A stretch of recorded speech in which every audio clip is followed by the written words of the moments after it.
কখনো কখনো এমন মনে হয় না কাউকে যদি কষে থাপড়াতে পারতাম, অথবা হাতের মোবাইল ফোন কিংবা সামনে রাখা টেলিভিশন, প্লেট, গ্লাস আচার মেরে ভাঙতে পারতাম, তাহলে মনে হয় শান্তি লাগতো।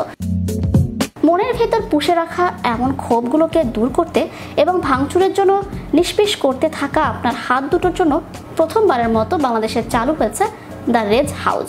এই রেজ হাউজে আপনি মনের তৃপ্তি সহকারে হাতের কাছে থাকা সবকিছুই ভাঙতে পারবেন। মনের ভেতর জমাট বাঁধা রাগ, ক্ষোভ, হতাশা নিশ্চিতভাবেই মানসিক স্বাস্থ্যের উপর খুব বাজেভাবে প্রভাব ফেলে। পুষে রাখা এসব রাগ, ক্রোধকে উগড়ে দেওয়ার জন্য একটা পারফেক্ট প্লেস এই রেজ হাউজ। আপনি এখানে নিশ্চিন্তে নির্বিচারে ভাঙচুর করতে পারবেন, মন খুলে চিৎকার করতে পারবেন, আপনার ভেতরের সমস্ত চাপ, ক্রোধ বের করে দিতে পারবেন কোনো রকম পরিণতি বা বিচার ছাড়াই। রেজ হাউজে ভাঙার পর প্যাকেজ অনুযায়ী পাবেন পুরনো মনিটর, কিবোর্ড, কাচের বোতল আর মাটির তৈরি জিনিসপত্র।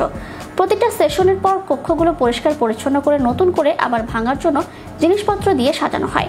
বিশেষ সেফটির জন্য দেওয়া হয় হেলমেট, ফেস শিল্ড, গ্লাভস আর গামবুট। জিনিসপত্র ভাঙার জন্য দেওয়া হয় বেসবল ব্যাট, গলফ ব্যাট আর হকি স্টিক।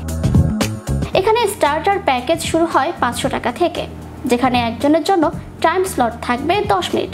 ভাঙার জন্য থাকবে 5টা গ্লাস, বোতল, 5টা মাটির জিনিস আর একটা কিবোর্ড। অন্যদিকে ডাবল ট্রাভেল প্যাকেজের প্রাইস 1000 টাকা। টাইম স্লট বরাদ্দ থাকবে 15 মিনিট। ভাঙার জন্য থাকবে 6টা গ্লাস, বোতল, 6টা মাটির জিনিস, 2টা কিবোর্ড আর একটা মিডিয়াম সাইজ টেলিভিশন বা মনিটর। উল্লেখ্য, এখানে এইরকম বিভিন্ন ছোট বড় প্যাকেজ রয়েছে। বাইরের দেশে রেজ হাউজ বেশ পরিচিত হলেও আমাদের দেশে এমন ধরনের রিক্রিয়েশন সেন্টার একদমই নতুন। অনেকের কাছে এই কনসেপ্ট হাস্যকর মনে হতে পারে, তাতে দোষেরও কিছু নেই। তবে রাস্তাঘাটের কারণে অকারণে দেশের এবং জনগণের সম্পদ জ্বালানো, পুরানো, ভাঙচুর করার চেয়ে স্ট্রেস রিলিফের জন্য নিজের পকেটের পয়সা খরচ করে এখানে এসে ভাঙচুর করাটা নিশ্চয়ই ভালো অপশন। আর তাতে যদি মানসিক চাপ থেকে খানিকটা মুক্তি পাওয়া যায়, তবেই বা ক্ষতি কি।